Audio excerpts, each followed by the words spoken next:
برادران ملت اسلامیہ، السلام علیکم ورحمۃ اللہ وبرکاتہ۔ الحمدللہ الحنان المنان الذي خلق الانسان وعلمه البيان، والصلاة والسلام على رسوله سيد الانس والجان وعلى آلہ واصحابہ ذوی الخیر والاحسان، اما بعد فأعوذ باللہ من الشیطان الرجیم، بسم اللہ الرحمن الرحیم۔ قل لا اسألكم علیہ اجرا الا المودۃ فی القربى، صدق اللہ مولانا العظیم وبلغنا رسولہ النبی الامین المتین المختار الکریم، ونحن على ذلك من الشاہدین والشاکرین والحمد للہ رب العالمین۔ بارگاہ رسالت معاب صلی اللہ تعالی علیہ وسلم میں درود پاک کا ہدیہ پیش کریں۔ اللہم صلی علی سیدنا و مولانا محمد معدن الجود والکرم وآلہ واصحابہ الکرام وابنہ الکریم وبارک وسلم صلاة دائمة سرمدا ابدا۔ عزیزان گرامی وقار، آج محرم الحرام کی 10ویں شب ہے، اور یہ شب غریباں بھی ہے۔ اس شب میں تاریخ کی بہت ساری ایسی سچائیاں چھپی ہوئی ہیں کہ جن کو بیان کرنے کے بعد دل رکھنے والے مومن کا کلیجہ منہ کو آ جاتا ہے۔ خاندان رسول صلی اللہ تعالی علیہ وسلم کے نونہالوں کی ایک عظیم تاریخ آج کی رات سے وابستہ ہے، اور ہم نے یہ جو 10 روزہ مجالس سجائی محرم الحرام کی، اس کا خلاصہ آج کی رات ہے۔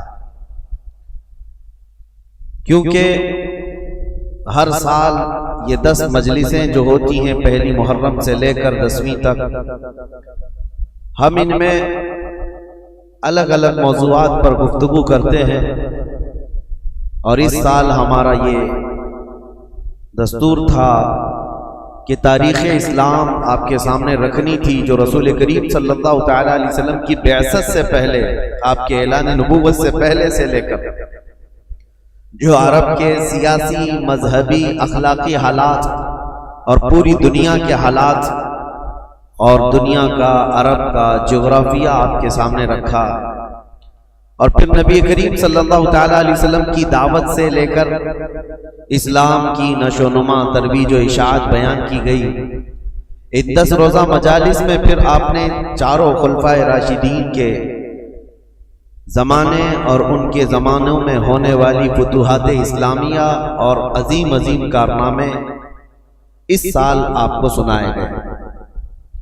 مقصد میرا یہی تھا کہ تاریخ کی سچائیوں سے آپ کو جوڑ دیا جائے، تاکہ کوئی بھی اسلام کا بدخواہ اور دشمن صحابہ یا دشمن اہل بیت، دونوں میں سے کوئی بھی آپ کے ذہن کو خراب نہ کرے اور تاریخ کو ون سائڈ بتا کر یا ایک حصے کی تاریخ بتا کر آپ کو گمراہ کرنے کی کوشش نہ کرے۔ اس لیے میں نے پوری تاریخ آپ کے سامنے رکھی۔ تاریخ اسلام میں اسلام کی سرحدیں مدینہ طیبہ کی سرحدوں سے نکل کر کہاں کہاں تک پہنچی، آپ نے سماعت کیا۔ مولا علی کرم اللہ وجہہ الکریم کے زمانے تک 30 سال ہوتے ہیں خلفائے راشدین کا زمانہ، لیکن اسلام افریقہ کی سرحدوں میں، افریقہ کے جنگلات سے بھی نکل چکا، یورپ کی سرزمین پر، ایشیائی کوچک میں، ترکی میں داخل ہو چکا ہے، آذربائیجان، آرمینیا، جارجیا، یہ سارے ان ممالک تک اسلام کی سرحدیں پھیل گئی، حتیٰ کہ حضرت امیر معاویہ کے 20 سالہ دور میں اسلام سندھ اور ہند تک پہنچ چکا۔ یہ تاریخ ہے، اسلام پھیلتا رہا، جس کو علامہ اقبال نے کہا تھا کہ تھمتا نہ تھا کسی سے سیل رواں ہمارا، باطل سے ڈرنے والے ہیں آسمان نہیں ہے، ہم 100 بار کر چکا ہے جو امتحان ہمارا، توحید کی امانت سینوں میں ہے ہمارے، آسان نہیں مٹانا نام و نشان ہمارا۔ اسلام کے اس پھلتے پھولتے باغیچے کو دیکھ کر کے ساری دنیا پریشان اور آج تک پریشان ہے، اور اسی پریشانی کا یہ سبب ہے کہ ہر دن ایک نیا حربہ، ہر دن ایک نئی جنگ ہمارے سامنے پیش آتی ہے۔ لیکن میرے عزیزوں، باطل قوتیں جتنے نئے نئے آلے ہمارے خلاف لائیں گے، جتنی جنگیں کھڑے کریں گے، ہر زمانے میں ہم اپنے بچوں کو حسین کی داستان سناتے رہیں گے، ہم کربلا سناتے رہیں گے، تاکہ ہمارے بچوں میں یہ جذبہ ہمیشہ جوان رہے کہ اب کے دور میں آنے والی مصیبتیں یہ کوئی نئی نہیں ہیں، ہمارے آبا و اجداد نہیں 14 صدیوں سے مسلمان یہ سب جھیلتے آ رہے ہیں۔ میں اکثر ایک جملہ کہتا ہوں، برسات میں نکلے ہوئے ابھی کے کیڑے مسجدوں کے آگے آ کر تلواریں یا چاقویں لہرا کر ڈراتے ہیں، اور اپنے کٹروار نعروں سے تمہیں گھبرانے کی اور خوف و دہشت ڈالنے کی کوشش کرتے ہیں۔ ہو سکتا ہے وہ بچے ڈر جائیں جن کو تاریخ یاد نہ ہو، اور جنہیں تاریخ یاد ہو تو ان کی زبان پر تو یہ شعر آنا چاہیے، ڈل نہ سکتے تھے جنگ میں اگر اڑ جاتے تھے، پاؤں شیروں کے بھی میدان سے اکھڑ جاتے تھے، حق سے سرکش ہوا کوئی تو بگڑ جاتے تھے، ارے تیغ کیا چیز ہے ہم توپ سے بھی لڑ جاتے تھے۔ ہمیں ان تمام چیزوں سے گھبرانے اور ڈرنے اور خوف کرنے کی ضرورت نہیں ہے۔ عزیزان گرامی اوقات، آج کے دن سے میں نے اعلان جیسے کیا تھا کہ اب تاریخ کو ہم آگے لے کر کے چلتے ہیں۔ امیر معاویہ کی خلافت کا دور، ان کے حکومت کا دور ختم ہوا 60 ہجری میں۔ اب زمان میں خلافت کس کے ہاتھ میں آئے، ایک بہت اختلافی مسئلہ تھا، کنٹروورشل تھا۔ صحابہ اس وقت تھے اور بڑے بڑے تابعین بھی موجود تھے، لیکن چونکہ آپ نے تاریخ سماعت کی ہے کہ حضرت عثمان غنی کے قتل کے بعد سے حالات کس قدر بدلتے چلے گئے تھے، اور حضرت علی کرم اللہ وجہہ الکریم کا زمانہ خلافت جو 5 سال 5.5 سال چلا، یہ آپسی اختلافات کی نظر ہو گیا، مسلمانوں کی آپس میں جنگیں ہونے لگی، اور اس میں بھاری نقصان ہوا۔ 2 جنگوں میں اگر آپ اندازہ کریں، ایک جنگ میں 12,000 لوگ قتل ہوئے اور دوسری جنگ میں 70,000 لوگ قتل ہوئے، مسلمانوں کی بہت بڑی تعداد کا نقصان ہوا ایسا۔ تو ان کے بعد پھر امیر معاویہ نے 20 سال زمانِ حکومت کو سنبھالا۔ اب ایک مسئلہ یہ درپیش ہوا، جیسے کہ کل میں نے آپ کو بتایا، حضرت امیر معاویہ نے اپنے انتقال سے پہلے ہی اعلان کر دیا اپنے بیٹے کی خلافت میں، یزید کو اپنا جانشین بنا، اور یہ الزام ان کے سر پر رکھ کر کے امیر معاویہ کو بھی آج تک لوگ طعن و تشنیع کا شکار بناتے ہیں۔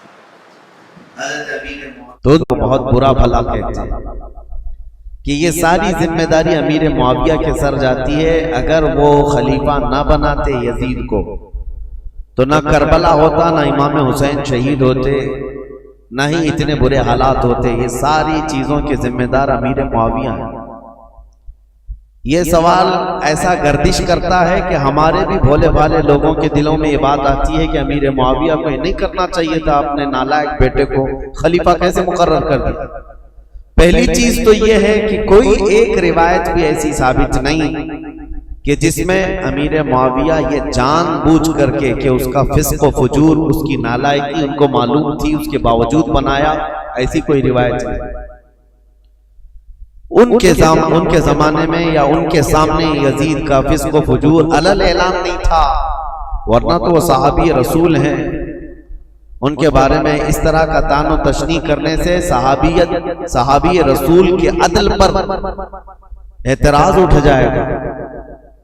ان کے علم میں یہ چیز نہیں تھی، پہلی بات تو یہ ہے۔ اور اگر سوال یہ ہو ان کے اوپر کہ اگر وہ نہ بناتے تو اتنا سارا معاملہ ہی نہیں ہوتا، تو سوال تو حضور پاک صلی اللہ تعالیٰ علیہ وسلم کی ذات پر بھی تم کرنے لگ جاؤ گے۔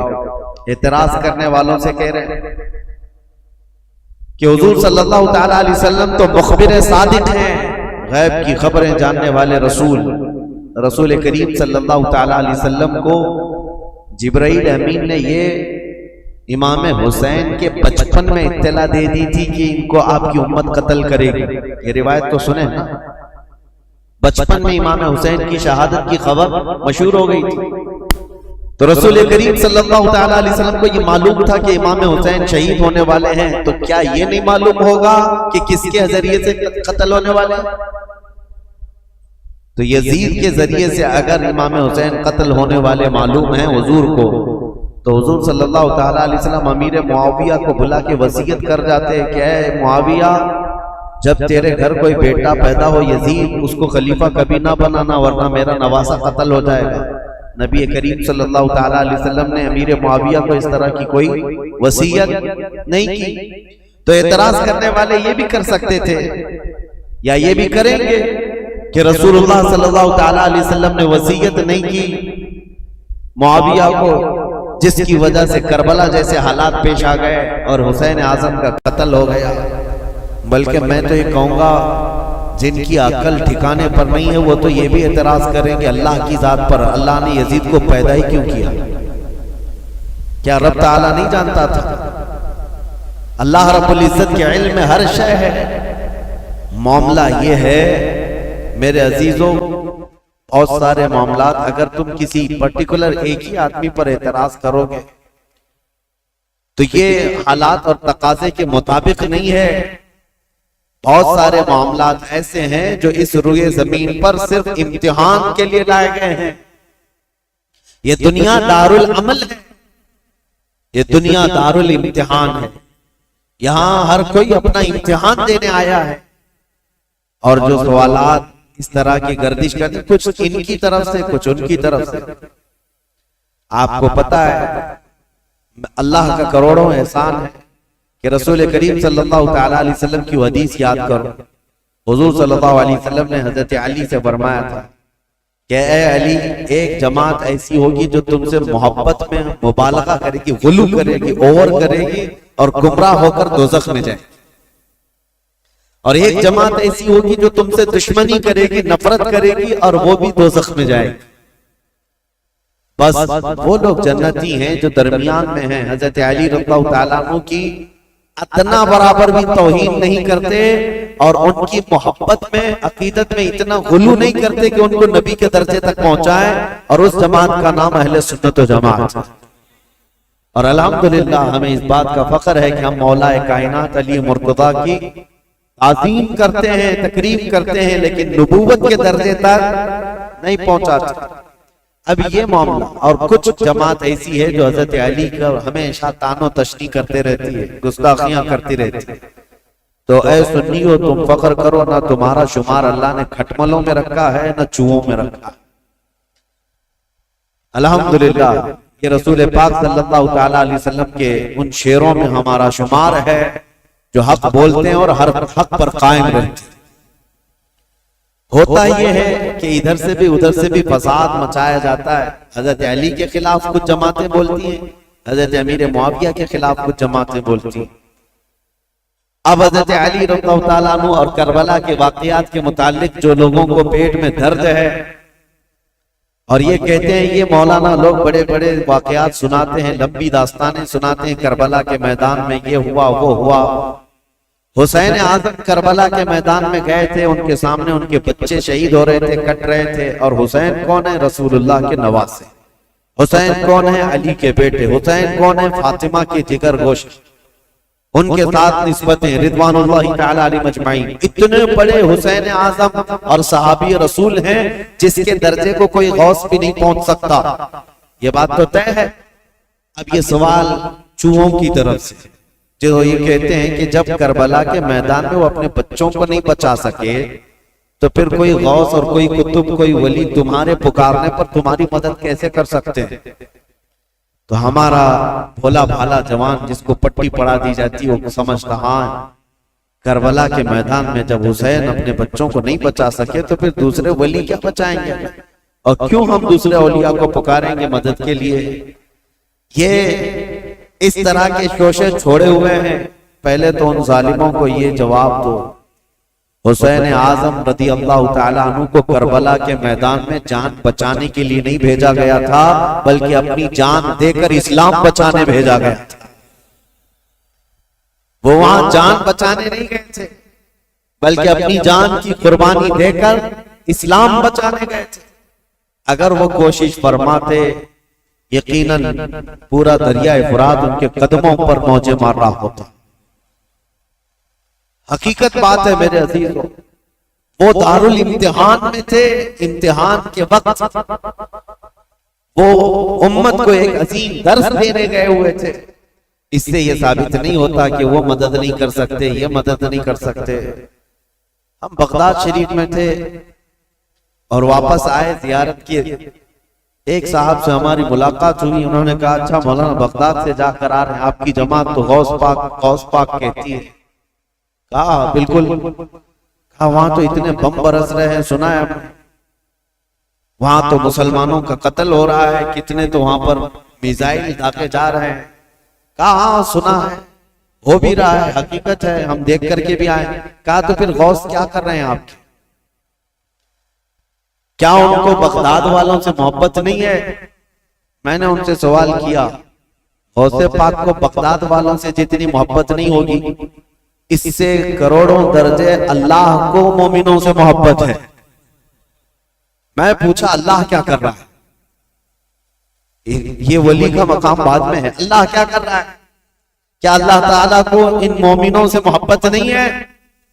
نادانوں، اگر یہی سوال کرنا ہو تو پھر بدر میں، احد میں، خندق میں، ہر جگہ سوال یہ کرنا پڑ جائے گا کہ رب تعالیٰ نے مومن جماعت کی نصرت کیوں نہیں کی؟ جب دارالامتحان میں ہوتا ہے کوئی امتحان کے میدان میں، تو یہ نہیں دیکھا جاتا کہ اس کی جان بچ رہی ہے یا کون بچا رہا ہے، بلکہ یہ دیکھا جاتا ہے کہ اس کے قدم کتنے مضبوط ہیں. استقامت کا امتحان ہوتا ہے. بہرحال سوالات بہت، اعتراضات بہت، اور ہمارا وقت اس میں ختم ہونا چلے جائے. ہم تاریخ کی طرف آتے ہیں. معاویہ بن ابی سفیان رضی اللہ تعالیٰ عنہما، ان کے انتقال کے بعد یزید تخت خلافت پر بیٹھ گئے، جبکہ بڑے صحابہ کی منظوری نہیں تھی، اتفاق نہیں تھا. اور جو صحابہ موجود تھے اس میں حضرت عبد الرحمن بن ابو بکر، حضرت ابو بکر صدیق کے بیٹے عبد الرحمن، حضرت عمر کے بیٹے عبداللہ، حضرت زبیر کے بیٹے عبداللہ بن زبیر، یہ بڑے صحابہ اس وقت تھے.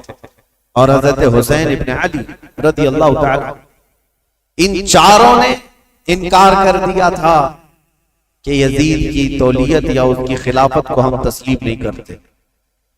اب مسئلہ یہ ہوا کہ یزید بیٹھتے ساتھ ساری جگہوں پر خط لکھنے شروع کر دیے کہ میری بیعت لے لو. اپنے باپ، میرے باپ نے اعلان کیا ہے اپنے انتقال سے پہلے، لہذا میں امیر المومنین.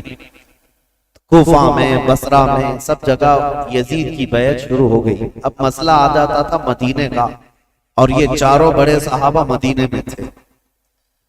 تو یزید کو ڈر انہی لوگوں سے تھا کہ یہ چار لوگ اگر منع کر دیے اور انکار کر دیے تو پورے حجاز میں میرا بیڑا غرق ہو جائے.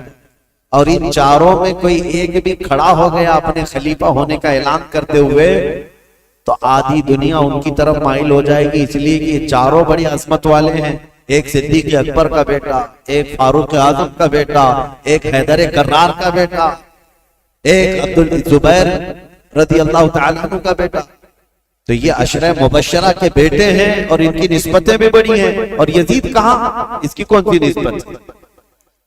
یہ تو حضرت امیر معاویہ رضی اللہ تعالیٰ عنہ کے گھر میں ان کی عمارت کے زمانے میں پیدا ہوا، یعنی جب وہ گورنر تھے اس زمانے میں پیدا ہوا. ان چاروں صحابہ سے عمر میں بھی چھوٹا، اور عمل کا تو دور دور تک کوئی واسطہ ہی، کیونکہ تاریخ میں یہ ساری چیزیں محفوظ ہیں. آج بھی یزید دن رات عیاشی میں مبتلا رہا، کیونکہ اس نے عمارت دیکھی تھی اور مالداری دیکھی تھی، جس کی وجہ سے اس کے فسق و فجور کا سب بعد میں لوگوں کو پتا چلا. جب وہ تخت پر بیٹھا، بندروں کو کھلانا، نچانا، کبوتر بازی کرنا، اور باندیوں سے اور غلاموں سے رقص کروانا، یہ ساری چیزیں اس کے ساتھ موجود تھی. اب یہ خبریں جب مشہور ہو گئی تو کیا جو رسول اللہ کے صحابہ ہیں ایسے شخص کو امیر تسلیم کر سکتے تھے؟ جنہوں نے خلفائے راشدین کا زمانہ دیکھا، جو چاروں خلفاء کا زمانہ دیکھے ہوں اور جو خود رسول اللہ کو دیکھے ہوں، تو وہ اس عظیم اسلام کے دامن میں کسی ایسے شخص کو برداشت کر سکتے تھے؟ ہمارا اور تمہارا حال الگ ہے. ہم نے ہر طرح کے امیروں کو دیکھا ہے، ہر طرح کے حاکموں کو دیکھا ہے، چوروں کو بھی دیکھا ہے، ڈاکوؤں کو بھی دیکھا ہے. ہمارے سامنے کسی نئے لیڈر کو لا کر اس کی تعریف کر دی جائے تو ہو سکتا ہے پھسل جائیں، کیونکہ بروں کو ہی دیکھتے آئے. لیکن وہ چار صحابہ جو مدینے میں ہیں، ان کا حال تو ایسا تھا جنہوں نے رسول اللہ کو دیکھا، جنہوں نے صدیق اکبر کا زمانہ دیکھا اور فاروق اعظم کی عدالت دیکھی ہے، عثمان بن عفان کی سخاوت دیکھی اور حیدر کرار کی شجاعت دیکھی ہے. یہ خلفائے راشدین کا سنہرا دور دیکھے ہوئے صحابہ، ان کے سامنے کوئی آ کر کے یہ کہے دن رات عیاشی کرنے والا، باندیوں کو نچوانے والا اب مسلمانوں کا امیر المومنین بن گیا ہے، خلیفہ وقت ہے، کیسے تسلیم ہو سکتا ہے؟ ہوا یہ کہ اس نے بلا کر مشورہ لیا. مدینے میں اس وقت جو گورنر تھے ولید بن عقبہ، ولید بن عقبہ کو اس نے ایک خط لکھا اور کہا یہ جو بڑے لوگ موجود ہیں مدینے میں ان کو بلاؤ. عبد الرحمن بن ابو بکر، عبداللہ بن عمر کر کے ان کو میری بیعت لے لینا، تم وکیل بن جاؤ. ابھی تک حضرت امیر معاویہ کے انتقال کی خبر مدینے نہیں پہنچی تھی، سب جگہ مشہور نہیں ہوئی تھی. تو یزید کا خط آیا ولید بن عقبہ کے ہاتھ. ولید بن عقبہ ایک نرم دل آدمی تھا، لیکن پڑھتے ہی خط کو کانپنے لگ گیا. کہا یہ تو بہت بڑا کام ہے میرے سر پر جو ڈالا گیا ہے، یزید کو تو یہ لوگ تسلیم کر ہی نہیں سکتے، کیا کیا جائے؟ تو وہ ظالم مروان جس کی تاریخ ہے آپ نے سنا، حضرت عثمان ابن عفان کی مہر جس نے چرائی تھی، ان کے قتل کا جو سبب بنا تھا، مروان موجود تھا. اس سے ولید بن عقبہ نے مشورہ کیا کہ کیا کرنا چاہیے. کہا چاروں کو بلاؤ اور ان کے سامنے یہ مسئلہ رکھو، کہو کہ امیر معاویہ کا انتقال ہوا اور وہ اپنے انتقال سے پہلے اعلان کر کے جا چکے ہیں، ان کا بیٹا خلیفہ ہے، لہذا تمہیں یہ بات ماننی پڑے گی اور بیعت کر لو. اگر وہ یہاں پر نہیں مانتے تو ان کا قتل کر دو. مروان نے سیدھے قتل کا مشورہ دیا. یہ بڑے صحابہ کے متعلق ولید بن عقبہ نے کہا ہرگز میں اپنے ہاتھ کو ان کے خون سے رنگین نہیں کر سکتا. پھر بھی اس نے بلوایا.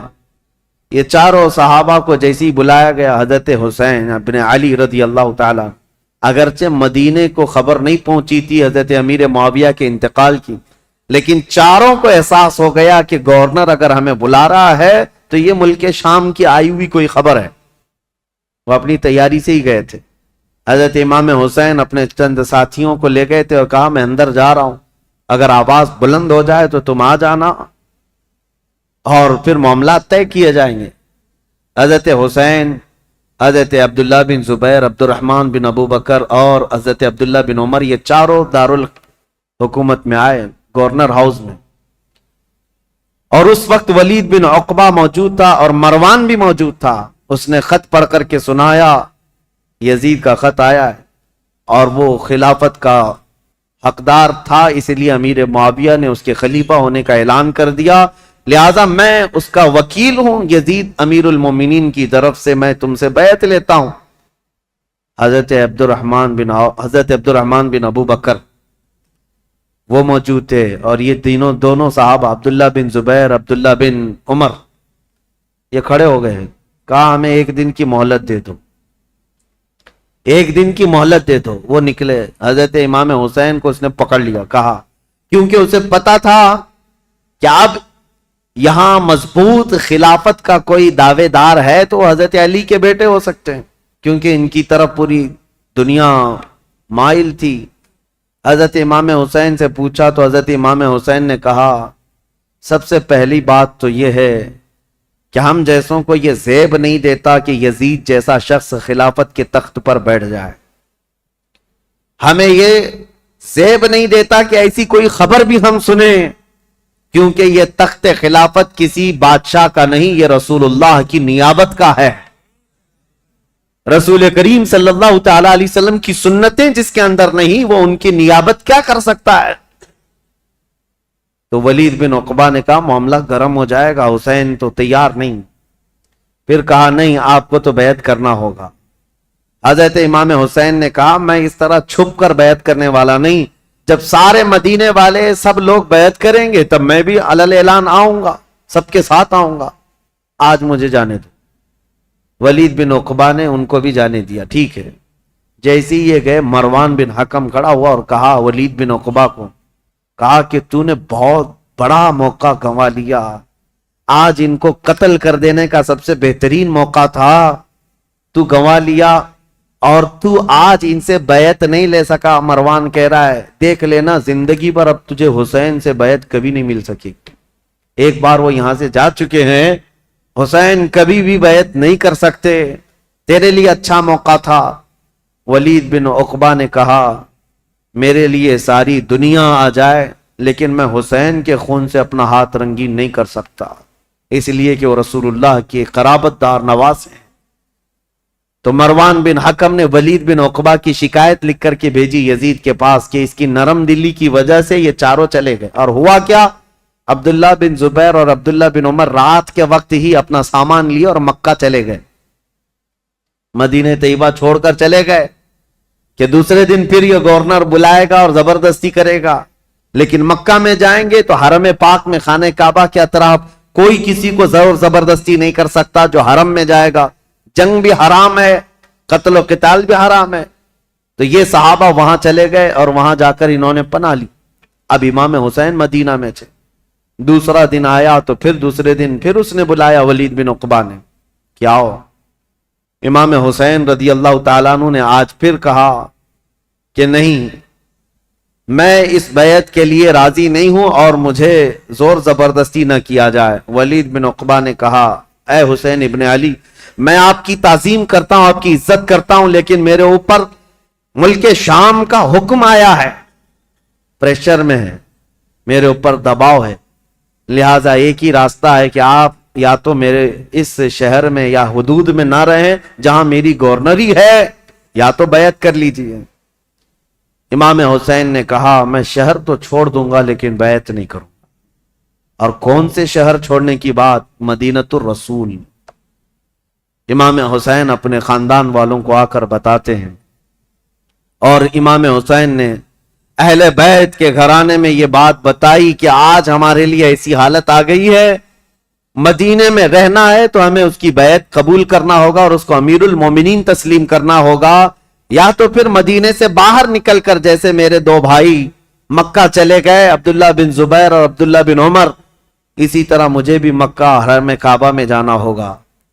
اہل بیت کا بچہ بچہ کہنے لگا رسول کریم صلی اللہ تعالی علیہ وسلم کا شہر چھوٹ رہا ہے، اے امام علی مقام، اس کو گوارا کر لیں گے لیکن رسول اللہ کی شریعت چھوٹ جائے یہ گوارا نہ کریں، حضور کے شریعت پر اور اسلام کی تاریخ میں ایسا کوئی دھبا آ جائے یہ گوارا نہ ہو۔ میں آپ کو بتاتا ہوں یہ مسئلہ کتنا اہم تھا، ظالموں کو پتہ نہیں جو اوپر اوپر کی تاریخ پڑھتے ہیں اور بک بک کر کے ٹی وی میں چلے جاتے ہیں کہ امام حسین نے خواہ مخواہ اپنے بچوں کو جھونک دیا کربلا کے میدان میں، اور یہ سیاسی جنگ تھی نعوذ باللہ۔ اور بعض یہ کہتے ہیں کہ خروج کیا، خروج کا مطلب ہوتا ہے بغاوت کیا، جب ایک امیر المومنین ہو گیا تھا، خلیفہ وقت ہو گیا تھا، تو امام حسین بغاوت کر کے کیوں گئے؟ اس طرح کے جو اعتراضات کرتے ہیں ان ظالم ناعاقبت اندیشوں کو خبر تک نہیں ہے تاریخ کی سچائیاں، انہیں معلوم بھی نہیں ہے۔ یہ ہو سکتا ہے یزید کی ذریت کے لوگ ہوں یا یزید کے مشاغل اور اس کے کاموں سے اتفاق رکھتے ہوں، اسی لیے اس کو آج بھی رضی اللہ عنہ لکھتے ہیں۔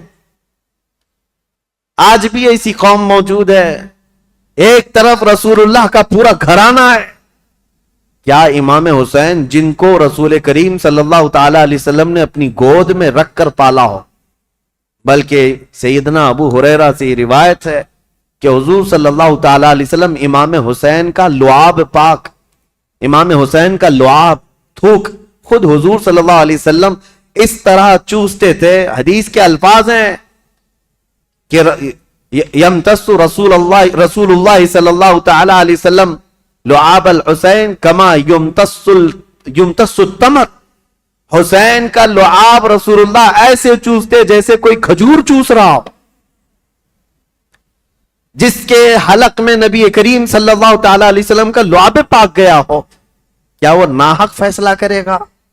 کیا وہ زور زبردستی رسول اللہ کے خاندان کو جنگ کے میدان میں جھونک دے گا؟ بات اتنی تھی کہ امام حسین کی نگاہیں بہت دور تک دیکھ رہی تھی، آج تک دیکھ رہی تھی. اسی لیے کسی شاعر نے کہا ہے کہ نہ پوچھ وقت ان بے کتاب اور ان بے زبان کتابوں سے، نہ پوچھ وقت ان بے زبان کتابوں سے، جب اذان ہوتی ہے تو سمجھ حسین زندہ ہے. ان اذانوں کو زندہ رکھنے میں اور اماموں کو زندہ رکھنے میں حسین کا نام ہے. حسین کی نگاہ، حسین ابن علی رضی اللہ تعالیٰ عنہ کی نگاہ یہاں تک دیکھ رہی تھی.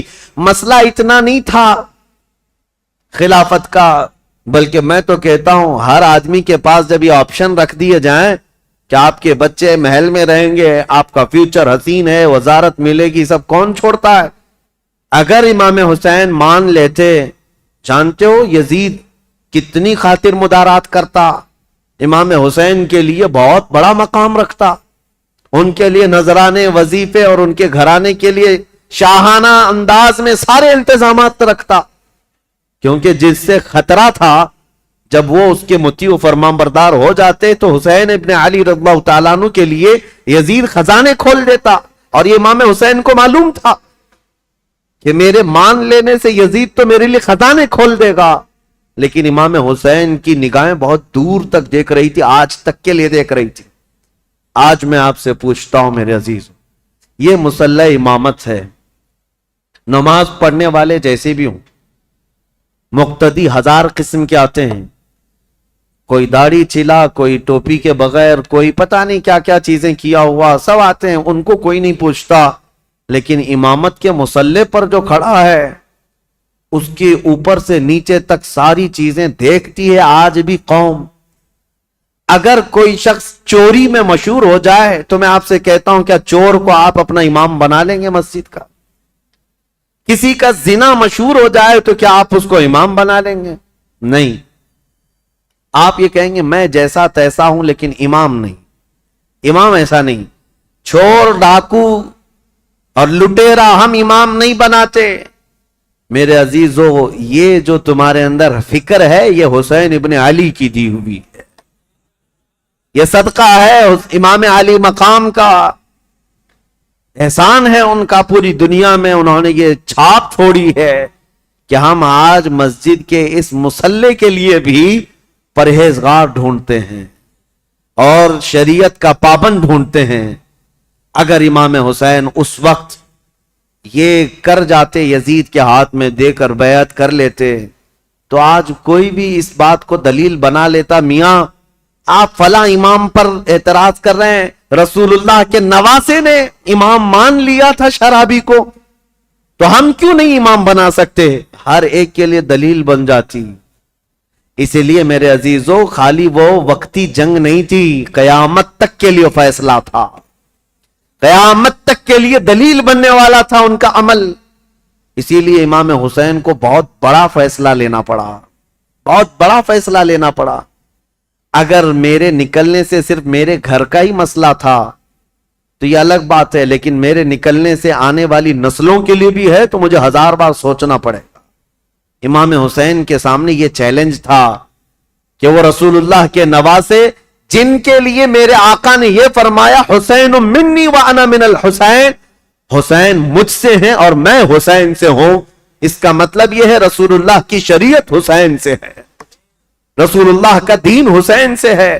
تو جب امام حسین سے پورا دین وابستہ ہے تو پھر امام حسین کو بہت سوچ کر کے قدم اٹھانا تھا. ظالموں، خالی صرف اتنا بک بک کہہ دینا کہ وہ خواہ اپنے خاندان کو میدان جنگ میں جھونک دیے اور سیاسی جنگ تھی یا بغاوت کیا، اپنی آخرت خراب کرتے ہو، اپنی آخرت برباد کرتے ہو. تمہیں خبر بھی نہیں ہے، تمہارے ساتھ اگر ایسے معاملات آ جائیں تب پتا چلے گا. دین کی تھوڑی بہت بھی سوجھ بوجھ رکھتے ہو تو ایسی حرکت کبھی نہیں کر سکتے. اب امام حسین گھر والوں کو آ کر بتاتے ہیں، گھر والے تیار ہوئے، ٹھیک ہے مدینہ رسول چھوڑ کر جائیں، اور وہ رات بھی آ گئی جب رسول اللہ کا یہ عظیم نواسا مدینے سے رخصت ہو رہا ہے، جہاں ان کی پیدائش ہوئی 4 ہجری شعبان المعظم کا مہینہ تھا جب امام حسین مدینے میں پیدا ہوئے تھے۔ اس دن رسول کریم صلی اللہ تعالی علیہ وسلم کو اتنی خوشی ہوئی تھی، اور پتہ ہے آپ کی ولادت سے پہلے حضور کی چچی ام الفضل حضرت عباس کی بیوی حضرت ام الفضل یہ آئی تھی، خواب دیکھ کر کے ڈر کر کے آئی اور کہا یا رسول اللہ صلی اللہ علیہ وسلم میں بہت ہی عجیب خواب دیکھ کر کے آئی ہوں، مجھے ڈر ہے۔ کہا کیا دیکھی ہو؟ کہا بیان کرنے سے مجھے ڈر لگتا ہے۔ کہا بتائیں تو صحیح خواب کیا ہے؟ تو چچی ام الفضل نے کہا تھا میں نے کل خواب میں دیکھا آپ کے جسم کا ایک ٹکڑا کٹ گیا اور میری گود میں گرا ہے۔ حضور نے فرمایا گھبرانے کی ضرورت نہیں، فاطمہ کے گھر بیٹا پیدا ہوگا اور وہ پرورش کے لیے تمہاری گود میں ڈالا جائے گا، اور فاطمہ کا بیٹا میرے جسم کا ٹکڑا ہے۔ جو رسول کریم صلی اللہ تعالی علیہ وسلم نے جس کو اپنے جسم کا ٹکڑا کہا وہ مدینے میں پروان چڑھا ہے، اور مدینے میں آنکھیں کھولی ہیں، خطبہ رسول کو سنا ہے، حسین پرورش ہے صحابہ کی جھرمٹ میں، ماں فاطمہ الزہرا اور باپ حیدر کرار، نانا رسولوں کا سردار۔ اس عظیم جوان کو میدان میں اترنے کے لیے اب جو وقت آیا وہ عجیب اتفاق تھا کہ اپنا شہر چھوڑنا ہوا۔ امام حسین کہتے ہیں میرے نانا نے یہ فرمایا تھا کہ ہر نبی اس جگہ دفن ہوتا ہے جو جگہ اسے سب سے زیادہ محبوب ہوتی، لہذا سید الانبیاء جہاں دفن ہے تو مدینہ ان کو سب سے زیادہ محبوب ہے۔ لیکن عجیب اتفاق ہے اے حسین، رسول کا جو سب سے محبوب علاقہ ہے وہ مجھ سے چھوٹا چلا جا رہا ہے۔ امام حسین اپنے خاندان کو لے کر حضور صلی اللہ علیہ وسلم کے روضے پر آئے اور آتے ساتھ رو پڑے، کہا نانا جان یہ وہی شہر ہے جہاں میں آپ کے کندھوں کی سواری کرتا تھا، یہاں کے در و دیوار گواہ ہیں اور یہاں موجود لوگ بھی گواہ ہیں کہ آپ سے جو میری محبت تھی یا مجھ سے جو آپ کی محبت تھی اس کے قصے مشہور ہیں۔ لیکن آج میں مدینے سے رخصت ہو رہا ہوں، اس لیے نہیں کہ مجھے کوئی جائیداد بنانی ہے، صرف اس لیے کہ آپ کے دین پر کوئی آنچ آنے نہ پائے۔ امام حسین حضور اکرم صلی اللہ تعالی علیہ وسلم کے روضہ اطہر سے اجازت لیتے ہوئے نکلے تھے۔ مدینے والے کہتے ہیں وہ عجیب سما تھا کہ مدینے والے دیکھتے رہ گئے۔ اہل بیت کا قافلہ جب نکل رہا تھا، اس میں حضرت امام حسین کے بھتیجے، بیٹے، بیٹیاں، بہن اور کئی لوگ شامل تھے۔ یہ قافلہ بعد میں بڑھتا چلا گیا لیکن مدینے سے نکلنے والے قافلے میں اتنے تھے۔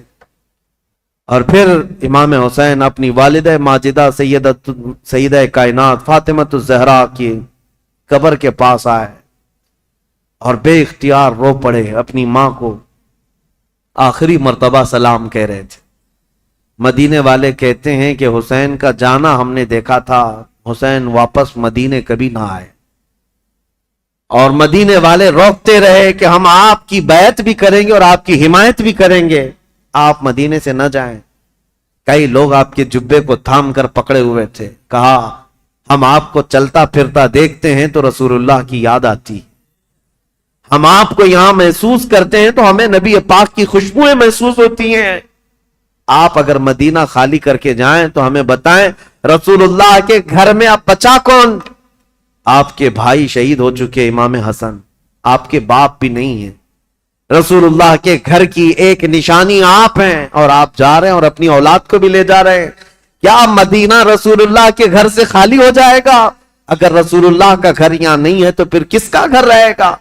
مدینے والوں کی وہاں پر جو بہتابی تھی، آہو فغاں تھے، یہاں تک کہ وہ لوگ لڑنے کو تیار ہوئے اور تلواریں نکال چکے تھے۔ کہا حسین ابن علی ہماری تلواریں ہیں آپ کے ساتھ ہیں، اللہ کا واسطہ دیتے ہیں آپ نہ جائیں۔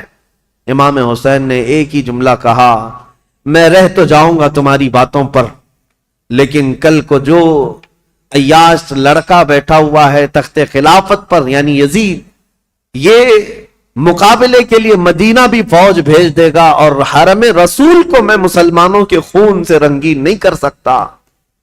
نبی پاک کا شہر میری وجہ سے خون آلود ہو جائے، مجھے یہ گوارا نہیں۔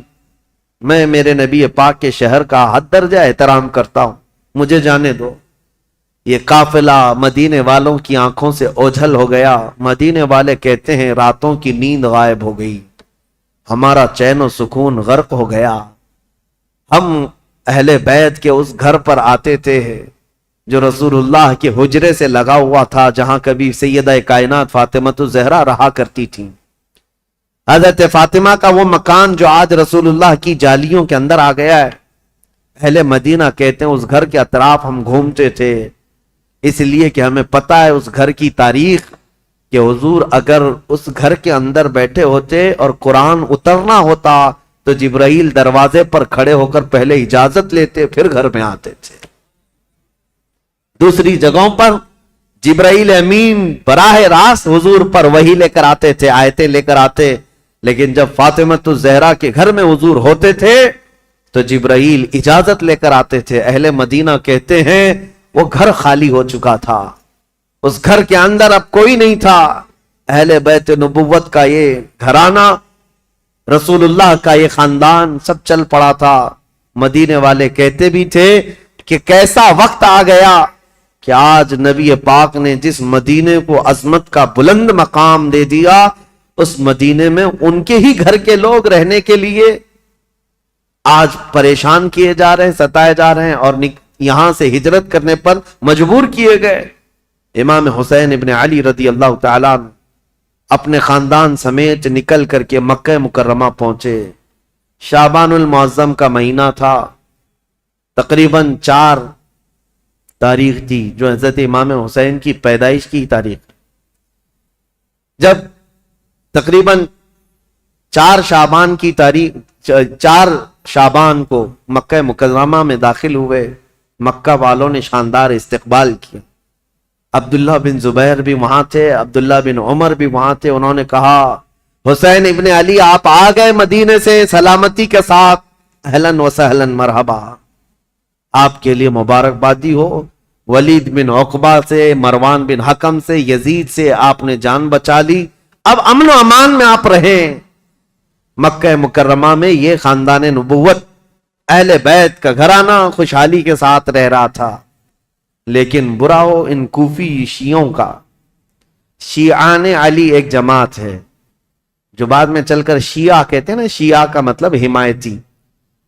حضرت علی رضی اللہ تعالیٰ عنہ کے حمایتیوں کی ایک جماعت تھی، شیعان علی ان کو کہا جاتا تھا، جو کوفہ میں رہتے تھے، برسوں سے حضرت علی کے زمانے سے تھے، کیونکہ حضرت علی نے بھی دارالخلافہ کوفہ کو بنایا تھا، اور حضرت علی کے بعد امام حسن بھی وہاں رہے کوفہ میں، اور اس کے بعد وہ ہجرت کر کے مدینے چلے گئے، تب پھر امام حسین بھی گئے تھے۔ تو کوفہ والوں کا تعلق حضرت علی کے گھرانے سے پہلے سے تھا۔ اور امام حسین کی یہ تاریخ میں آپ کو بتاتا ہوں کہ جب امیر معاویہ یعنی حکومت کر رہے تھے، اس وقت بھی کوفہ والے امام حسین کو خط لکھ کر بلا رہے تھے کہ امیر معاویہ کو معزول کر دیتے ہیں، آپ آ جائیے۔ امام حسین نے منع کیا، کہا کہ میں پھر سے وہ عظیم جنگیں دیکھنا نہیں چاہتا ہوں جو میرے باپ کے زمانے میں ہوئی ہیں۔ تو حضرت امام حسین گئے نہیں، امیر معاویہ کے زمانے سے کوفہ والے خط لکھ رہے تھے، آپ آ جائیے۔ اب جب امیر معاویہ کا انتقال ہو گیا اور یزید تخت خلافت پر بیٹھ گیا تو کوفہ والوں نے ایک میٹنگ کی۔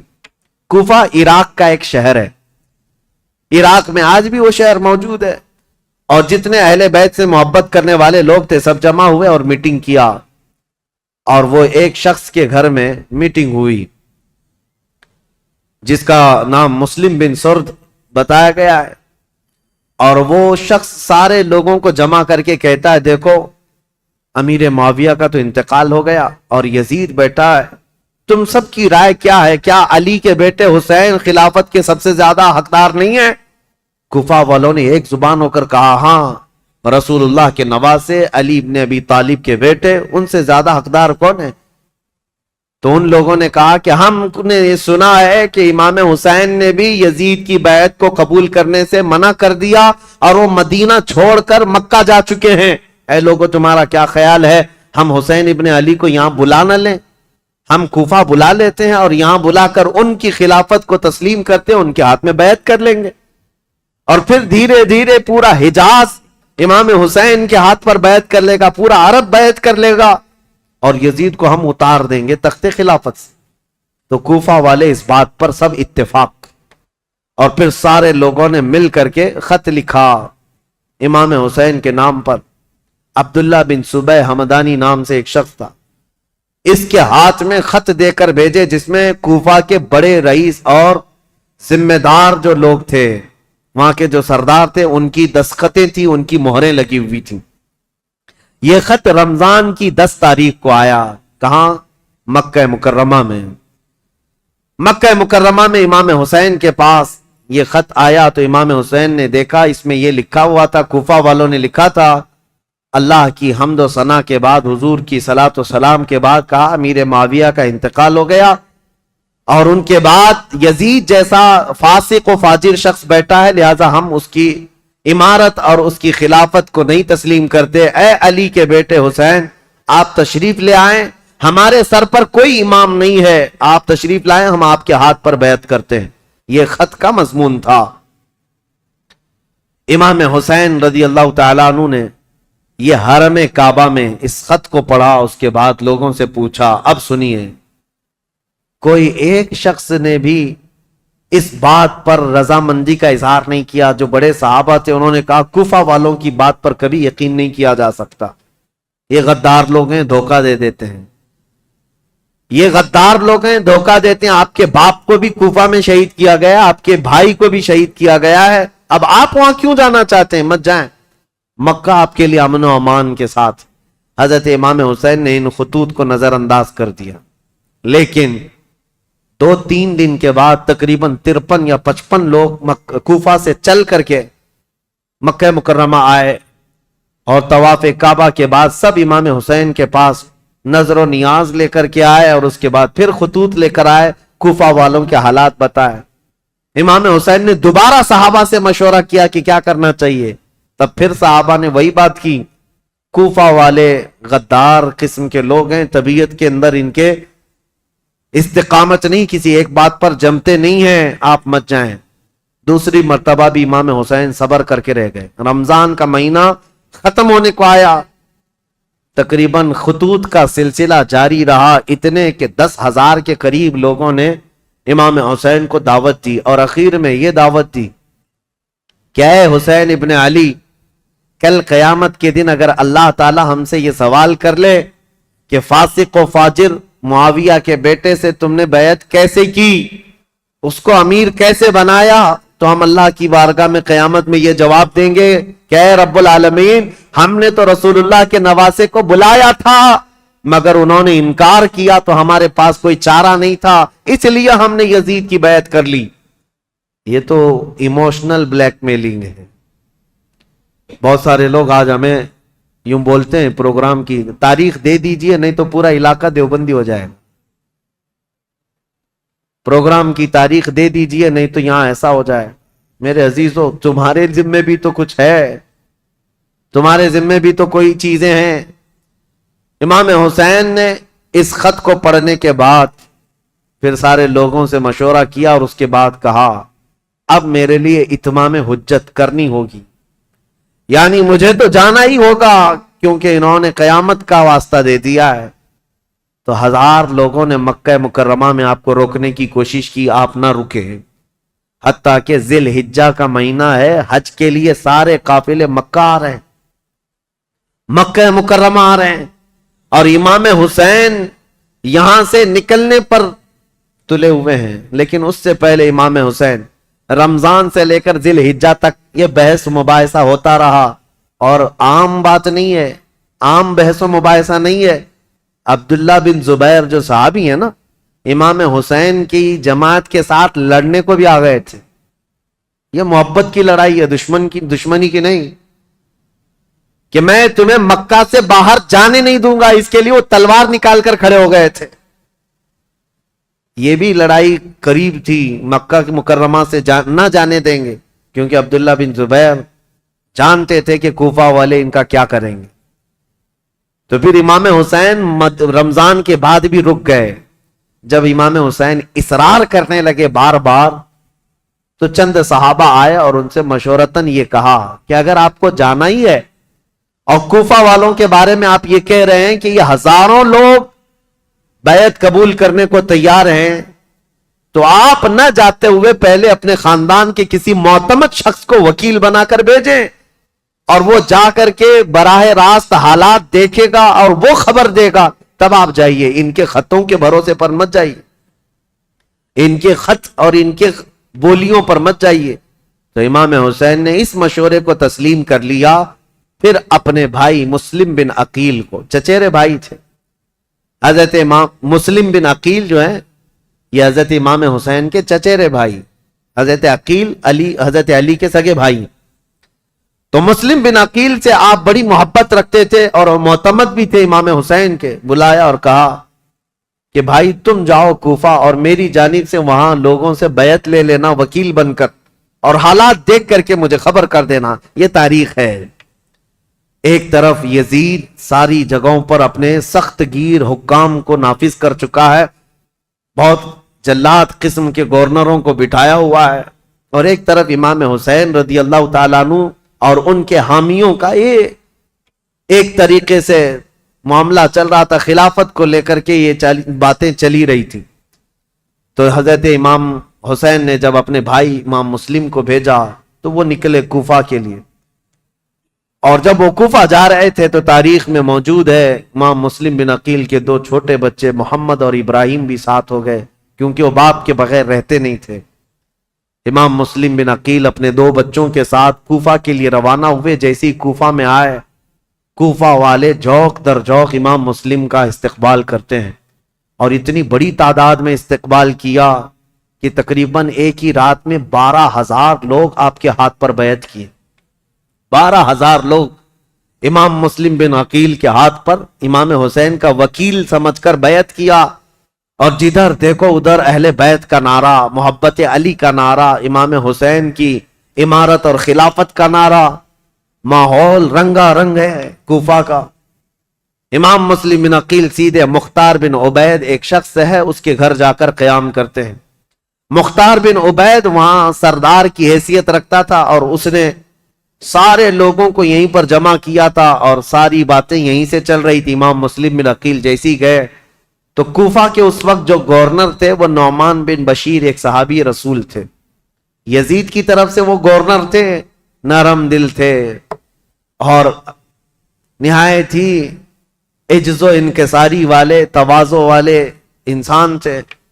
ان کو جب یہ بتایا گیا کہ امام مسلم بن عقیل کوفہ میں آئے ہیں اور لوگ جوق در جوق ان کے ہاتھ پر بیعت کر رہے ہیں، امام حسین کی بیعت لے رہے ہیں، تو انہوں نے دوسرے دن خطبہ دیا تھا اور کہا تھا کہ اے کوفہ والو، مجھے ڈر ہے یزید کو یہ خبر پہنچے گی تو وہ تم سب سے سختی کرے گا، اور پھر کوفہ والوں کی جان و مال خطرے میں ہوں گے۔ تو وہاں پر ایک شخص بیٹھا ہوا تھا جو یزید کا چمچا تھا، اس نے نعمان بن بشیر سے کہا آپ تو بڑے کمزور آدمی ہیں، مسلم بن عقیل کو بلا کر مار ڈالو، ختم کر دو، قتل کر دو، معاملہ ہی ختم ہو جائے گا۔ نعمان بن بشیر صحابی ہیں، کہتے ہیں اے ظالم تو کس انداز سے مجھے مشورہ دے رہا ہے؟ کہا تب تو پھر آپ کمزور لوگوں میں، ذلیل لوگوں میں، عزت والے لوگوں میں نہیں ہیں۔ انہوں نے نعمان بن بشیر نے ایک تاریخی جملہ کہا تھا، مجھے ایسی ذلت گوارا ہے جس میں رب کی عزت ہے، رب کی رضا ہے، اور مجھے ایسی عزت گوارا نہیں جس میں رب کی ناراضی ہو اور کسی کا خون میرے ہاتھ سے رنگا ہو۔ عزیزان، میرا ہاتھ کسی کے خون سے رنگا ہوا ہو۔ حضرت نعمان بن بشیر اتر گئے، اور یزیدی جو وہاں موجود تھے حامی، انہوں نے خط لکھ کر کے یزید کو پہنچا دیا کہ دیکھو یہاں پر تو مسلم بن عقیل آئے ہیں اور حسین نے خلافت کا دعویٰ کر ہی دیا ہے، جس کا تمہیں خطرہ تھا وہ خطرہ آ گیا، اور کوفہ والے جوق در جوق بیعت کر رہے ہیں۔ یزید کو کب یہ بات ہضم ہوتی؟ وہ تو کب سے تیاری کر رہا تھا، بلکہ اس کے باپ حضرت امیر معاویہ بھی اس کے تخت خلافت پر بیٹھنے کے لیے تیاریاں کیے ہوئے تھے، کئی لوگوں سے بات چیت کیے ہوئے تھے، حالات سازگار نہیں ہوئے، تب تو ان کا انتقال ہو ہی گیا۔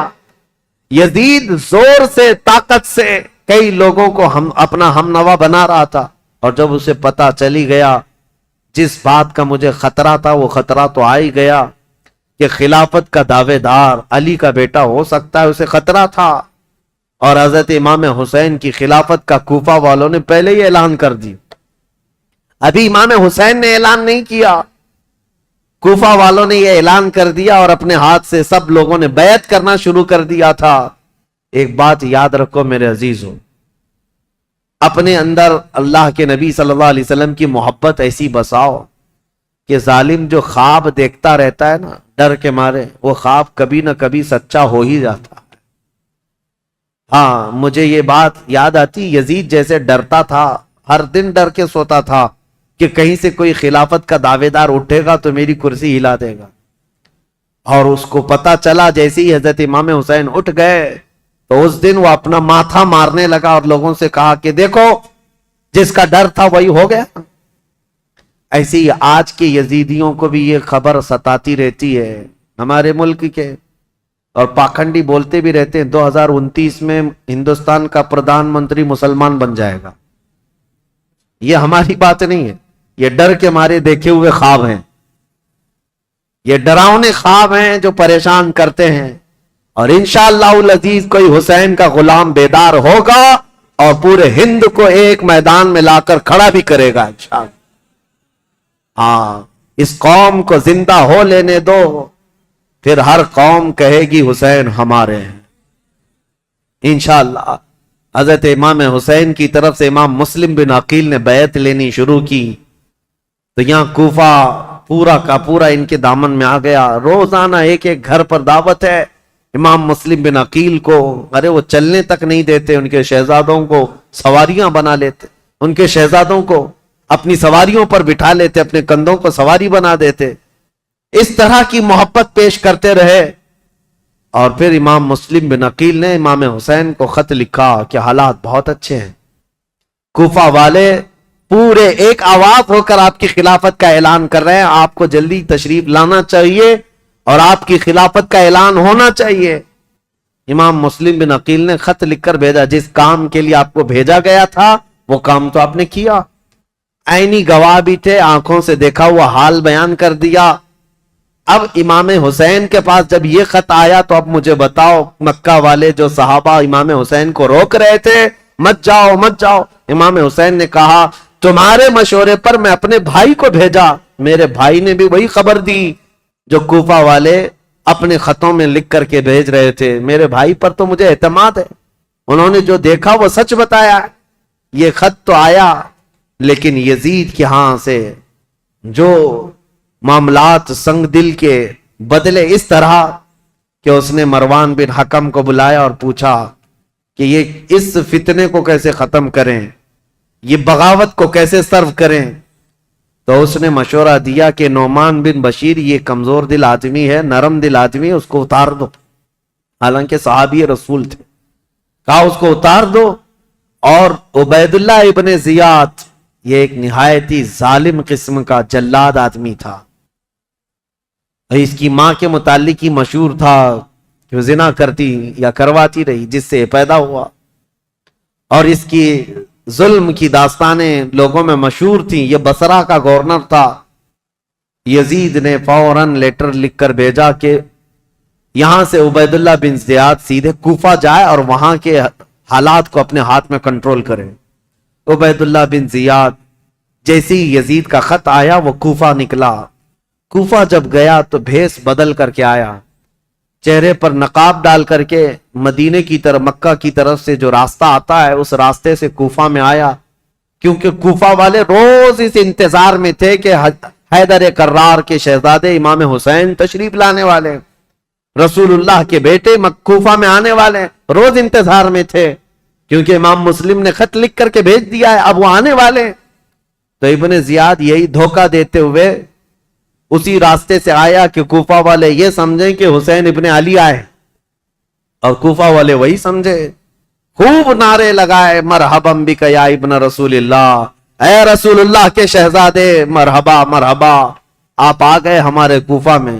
یہ ظالم کچھ بھی نہیں جواب دیتا تھا، پردہ ڈالے ہوئے جلوس میں چلتا رہا اونٹنی پر بیٹھ کر، اور جب دارالخلافہ پہنچا یا گورنر ہاؤس پہنچا تو وہاں پہنچتے ہی گورنر ہاؤس میں اندر گیا، دروازہ بند کیا، چھت پر کھڑے ہو کر پھر خطبہ دیا اور کہا ہے لوگوں، یہ علی بن ابی طالب کا بیٹا حسین نہیں، میں عبید اللہ بن زیاد یزید کی طرف سے نیا گورنر بن کر آیا ہوں۔ نعمان بن بشیر کو معزول کیا جاتا ہے، آج سے کوفہ کے سارے معاملات میرے ہاتھ میں ہوں گے۔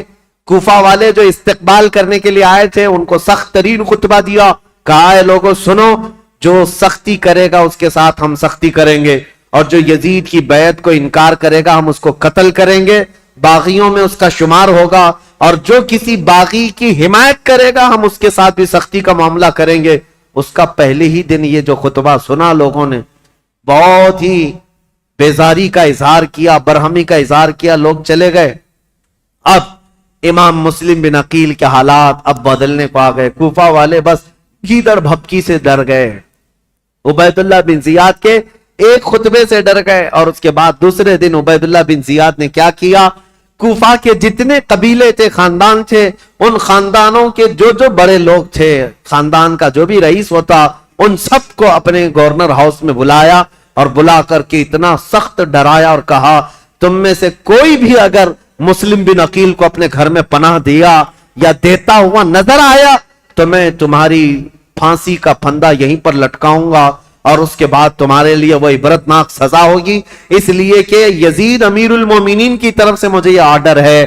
ایسے سخت احکامات دیا، اور اس کے بعد کوفہ والوں کو ڈرایا یہ کہہ کر کے کہ یزید کی طرف سے 30,000 کی فوج آ رہی ہے جو کوفہ کی اینٹ سے اینٹ بجا دے گی۔ سارے سردار ڈر گئے، جتنے قبیلوں کے آقا تھے ان کے جو رئیس تھے وہ ڈر کے مارے چھپ گئے، اور حضرت امام مسلم بن عقیل کو آ کر یہ معاملات کی خبر دی۔ امام مسلم بن عقیل جس گھر میں تھے، عبید اللہ مختار بن عبید جس کے گھر میں تھے، وہاں سے آپ ہجرت کر گئے، وہاں سے نکل گئے کہ یہاں رہنا اچھا نہیں، تو وہاں سے نکل کر کے ایک بہت ہی عمر دراز صحابی تھے کوفہ میں، ہانی بن عروہ، ان کے گھر گئے، یہ محب اہل بیت تھے۔ خاندان نبوت عروہ ان کے گھر گئے، یہ محب اہل بیت تھے، خاندان نبوت کے چاہنے والے تھے۔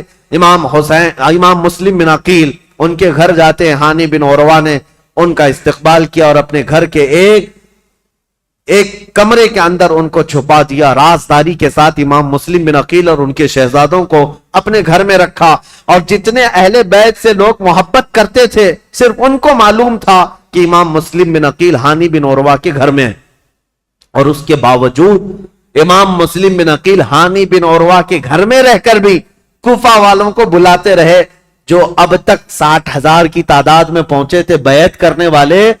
اب ان لوگوں میں اب چھانٹنا شروع کیا کہ ابھی بچے کتنے ہیں۔ ہانی بن عروہ کے گھر میں جب آپ خفیہ لوگوں سے ملاقات کرتے تھے اس وقت بھی 18,000 لوگ ابھی بھی امام مسلم بن عقیل کے ساتھ تھے۔ آ کر کے انہوں نے اپنے ساتھ ہونے کا اظہار کیا۔ امام مسلم بن عقیل نے کہا کہ اب بھی حالات صحیح ہیں، کچھ بدلے تو کیا ہوا، کچھ تو موجود ہیں، امام حسین کو آنا چاہیے۔ دوسرا خط بھی انہوں نے لکھا کہ حالات قابو میں آنے کے لائق ہیں، آپ تشریف لائیں۔ دوسرا خط بھی گیا امام حسین کو، لیکن اب امام مسلم بن عقیل کی تلاش شروع کر دیا عبید اللہ بن زیاد۔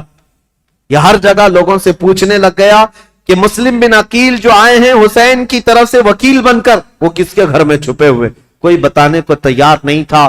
اب عبید اللہ بن زیاد نے ایک غلام کو پیسہ دے کر کے بھیجا، 3,000 درہم یا دینار، کہا کہ تو جا کر کے کسی نہ کسی طرح سے تلاش کر کے معلوم کر کے مسلم بن عقیل کہاں چھپے۔ اب وہ روزانہ گھومتا تھا اور جو اہل بیت سے محبت کرنے والے ہیں وہ جانتا تھا، تو ایک مسلم بن اوسجہ اسدی رضی اللہ تعالیٰ محب اہل بیت سے مسجد میں عبادت میں رہتے، ان کے پاس گیا یہ غلام جس کا نام معقل تھا۔ یہ گیا اور کہا جا کر کے مجھے مسلم بن عقیل سے ملنا ہے۔ تو مسلم بن اوسجہ اسدی یہ کہتے ہیں تو مجھ سے ہی کیوں پوچھ رہا ہے، مسجد میں اور بھی بہت سارے لوگ ہیں۔ تو یہ غلام کہتا ہے آپ تو جانتے ہیں حالات خراب ہیں، میں اہل بیت کا کٹر حامی ہوں، محب ہوں، میں کچھ نظر اور نیاز لے کر کے آیا ہوں امام مسلم بن عقیل کو دینے کے لیے. وہ ہمارے شہر کوفہ میں غریب ہیں, لوگوں نے ان کو پریشان کر رکھا ہے. تو حضرت مسلم بن اوسجہ اسدی سمجھ گئے کہ یہ محب اہل بیت ہے. اس کو پکڑ کر ہانی بن عروہ کے گھر لے گئے. آؤ میں تجھے ملاتا ہوں. حضرت ہانی بن عروہ کے گھر یہ معقل غلام گیا تو دیکھا حضرت مسلم بن عقیل اور ان کے دونوں شہزادے گھر کے اندر ایک کمرے کے اندر موجود ہیں. اور جتنے اہل بیت سے محبت کرنے والے رازدار لوگ تھے وہ آتے تھے, ملتے تھے, جاتے تھے. انہی میں یہ معقل غلام بھی گیا. جا کر 3000 درہم نظر میں رکھا اور اس کے بعد رو دھو کر کے ان کے سامنے محبت کا اظہار کیا اور کہا میں محب اہل بیت ہوں, مجھے آنے کی اجازت ہو. تو اس کو آنے کی روزانہ اجازت ملی.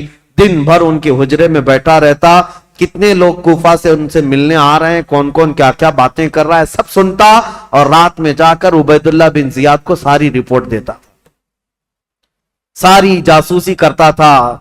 اس زمانے کا وہ مشہور ٹپر جو یہاں پر بھی بہت سارے لوگ اس طرح کے, اس لیے مجھے یہ کہنا پڑ رہا ہے یہ سب سے برا کام ہے جس پر اللہ اور اس کے رسول کی لعنت ہوئی ہے.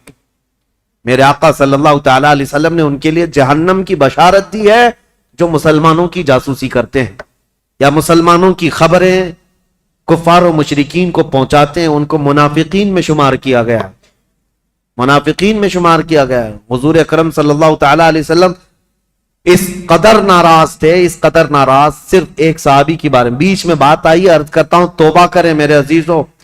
میں ممبئی کے ایک علاقہ جہاں گھنی آبادی ہے مسلمانوں کی, نام نہیں ذکر کر رہا ہوں کیونکہ ریکارڈ ہوتا ہے اور ہر جگہ چیزیں پہنچتی ہیں. ایک گھنی آبادی کا علاقہ ہے, وہاں جانے کے بعد ایک حاجی صاحب ہے, ان سے ملاقات ہوئی تو لوگوں کے کاروبار پوچھ رہے تھے. تو اس میں انہوں نے کہا کہ یہاں کے اکثر مسلمانوں کا جو کاروبار ہے وہ ٹپ دینا ہے, پولیس کو ٹپ دینا ہے, اسی پر ان کی روزی روٹی چلتی ہے. اور کچھ جو ہے جھوٹے فرضی کاغذات پر فلیٹوں کی خرید و فروخت کرتے ہیں, ٹوپی ڈالتے ہیں, یہی کاروبار ہے. نعوذ باللہ من ذالک. ان باتوں میں ہماری قوم کو سب سے زیادہ بدنام کیا گیا ہے یا ہوگا. 500 روپے 1000 روپے کے لیے کیا کوئی اپنی قوم بیچ دے گا؟ کوئی اپنی قوم بیچ دے گا؟ میرے عزیزوں تم ہرگز یہ مت سمجھنا کہ تمہاری خبریں دینے سے تم ان کے سامنے عزیز بن جاؤ گے. وہ ایسے کتے ہیں کہ ایک شکار کے بعد دوسرا شکار تم ہی ہوگے, تمہارا ہی نمبر ہو. اور میں جو بات عرض کر رہا تھا حدیث, وہ عرض کر کے آگے بڑھتا ہوں. ایک صحابی حضرت ابو لبابہ, یہودیوں کے متعلق حضور نے رات میں میٹنگ کی تھی کہ ان کے ساتھ کیا کرنا ہے. سارے صحابہ کا اتفاق ہو گیا تھا. یہودی چونکہ دھوکہ دیے تھے مدینے والوں کو, میٹنگ میں بات پاس ہو گئی کہ کیا کرنا ہے. لیکن حضور نے رات میں یہ کہا تھا کہ کوئی بھی اس بات کی خبر باہر نہیں پہنچائے گا, یہ رسول اللہ کا راز ہے. لیکن حضرت ابو لبابہ صحابی یہ باہر جا رہے تھے, یہودیوں نے انہیں پکڑ لیا. پرانی دوستی تھی, بچپن کی دوستی تھی. کہا ابو لبابہ سنا ہے رسول اللہ نے کچھ میٹنگ کی ہے ہمارے بارے میں, کیا مشورہ ہوا ہے؟ کہا نہیں بتاؤں گا, ہرگز نہیں بتاؤں گا, اللہ کے رسول کا راز ہے. تو ان پر پریشر ڈالنے لگے, پرانی دوستی کا واسطہ دیتے ہوئے, بچپن کی دوستی ہے, کچھ تو بتاؤ, اچھا اشارہ تو بتاؤ. میرے عزیزو آج تو جان بوجھ کر کے پورا اپنا پروفیشنل اور اپنا کاروبار بنائے ہوئے لوگ ہیں. وہ تو حضرت ابو لبابہ غلطی سے ان کے ہاتھوں لگ گئے تو انہوں نے اشارے سے صرف یوں کہا تھا کہ تمہارا ہو جائے گا کام ہونے. اور یہودی راتوں رات پورا مدینہ خالی کر کے بھاگ گئے. دوسرے دن حضور کو خبر ہوئی, حضور نے بلایا, پوچھا کہ کس نے خبر کی ہمارے رات کی بات کو. تو حضرت ابو لبابہ کہتے ہیں کھڑا ہو گیا, کیونکہ پتا ہے نہ بھی بتاتا تو مخبر صادق صلی اللہ علیہ وسلم کو ہر بات کی خبر ہے. حضرت ابو لبابہ کھڑے ہو گئے, کہا یا رسول اللہ یہ جرم میرا ہے, لیکن میں نے جان بوجھ کر کے آپ کا راز افشا نہیں کیا اور نہ ہی مسلمانوں کی کوئی بات جان بوجھ کر یہودیوں کو بتایا. میں تو راستے پہ جا رہا تھا اور اچانک ان کے ہتھے چڑھ گیا, انہوں نے مجھے بچپن کی دوستی یاد دلائی اور بہت زیادہ دباؤ ڈالا, میں نے اشارہ کیا تھا بس. جانتے ہو اس بات پر میرے آقا نے کیا فرمایا؟ نبی پاک صلی اللہ تعالی علیہ وسلم کھڑے ہو گئے, سارے مدینے کے صحابہ سے کہا آج کے بعد سے ابو لبابہ سے کوئی مسلمان نہ سلام کرے گا نہ مصافحہ کرے گا. حضور پاک نے فرمایا مکمل طور پر ابو لبابہ کا بائیکاٹ کرو، کوئی سلام بھی نہیں کرے گا، مصافحہ بھی نہیں کرے گا۔ حضرت ابو لبابہ کے متعلق اتنا سخت حکم حضور نے فرمایا، اور آج بھی مدینہ طیبہ مسجد نبوی جاؤ گے، وہاں ستونوں میں، مسجد کے اندر جو ستون ہے نا، ان ستونوں میں ایک ستون حضرت ابو لبابہ کے نام سے ہے۔ ابو لبابہ نے کیا کیا، اپنی بیوی کو بلایا اور کہا اب میں جینے کے قابل نہیں ہوں، مجھے اس کمبے سے باندھ دینا جب تک میری توبہ قبول نہ ہو۔ ان کو رسی سے ان کی بیوی باندھ کر چلی جاتی۔ حد تو یہ ہے وہ مدینے والے کیسے تھے، صحابہ تو دیکھتے تھے ان کو، نمازوں کے وقت کھولا جاتا تھا، حضور کے پیچھے نماز پڑھتے تھے، پھر رسی سے باندھ دیے جاتے، کھانے کے وقت ہاتھ کھولتے۔ ان کی بیوی بھی کچھ پوچھو تو منہ پھیر لیتی، کہتی رسول اللہ نے منع کیا، تم سے سلام بھی نہیں کیا جا سکتا، کلام بھی نہیں، جینے کا حق ہے اس لیے کھانا دیا جا رہا ہے۔ بیوی تک نہیں بات کرتی تھی۔ حضرت ابو لبابہ پر یہ دن ایک دن دو دن کا بائیکاٹ نہیں، تقریباً 33 دن تک چلا۔ حضور نماز پڑھاتے تھے لیکن ان سے ملتے نہیں تھے، اور اللہ رب العزت ان کی توبہ کا اعلان فرماتا ہے، حضور پر وحی آتی ہے جن سے یہ غلطی ہو گئی، اے رسول اللہ نے انہیں بخش دیا، معاف کر دیا۔ حضور اپنے ہاتھوں سے رسی کھولتے۔ یہ بات بیچ میں آئی ہے تو اس لیے مجھے عرض کرنا ہے، کچھ لوگوں کو ایسا لگتا ہے مسلمانوں کی جاسوسی کرنا، ان کی خبریں لے جا کر کے بڑے عہدے داروں کو بتانا، ٹپ دینا، اس میں ہماری عزت بڑھے گی۔ زیادہ سے زیادہ کیا ہوگا تمہارا؟ چند جرائم میں پولیس تمہیں معاف کر دے گی، اتنا ہی، کچھ نہیں ہے۔ عزت حاصل کرو اللہ کی بارگاہ میں۔ ہونا تو یہ چاہیے کہ اپنی قوم اور اپنی جماعت کے متعلق پہلے تو حالات ایسے ہوتے تھے کہ ہمارے بزرگ بتاتے ہیں کہ دوسروں کو ہماری جماعت کیا ہمارے محلے میں آنے سے پہلے اجازت لینی پڑتی تھی، اتحاد ہوتا، یونٹی ہوتی۔ آج ہر کوئی ایک دوسرے کے پیچھے پڑا ہوا ہے، اس کی جاسوسی وہ کرے، اس کی جاسوسی یہ کرے، جاسوسی میں پوری زندگی گزر جا رہی۔ قیامت کے دن اللہ کی بارگاہ میں کیا کہو گے؟